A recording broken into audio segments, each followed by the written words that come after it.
We'll guide you through how to add title effects in DaVinci Resolve. If you find this helpful, consider subscribing and liking the video. First, open DaVinci Resolve on your computer and make sure you're in the Edit page. Once you're there, look at the top left corner of your screen where you'll find the Effects Library tab. Click on it to open up a list of effects. Scroll down until you find the Titles category. Here you'll see a range of pre-made title templates that you can use.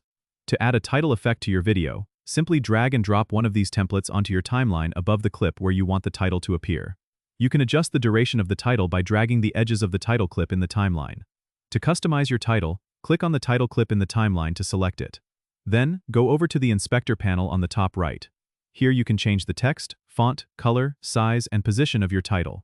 You can also add animations and adjust the opacity for more advanced effects. If you want to further customize your title, you can use the Fusion page by selecting the title clip and clicking on Fusion at the bottom of the screen. This will give you access to more detailed controls and effects. Take your time to experiment with the different settings to get the look you want. Once you're happy with your title, make sure to play back your video to see how it looks in context. Adjust as necessary until it fits perfectly with your project. Don't forget to subscribe and comment if this helped you out.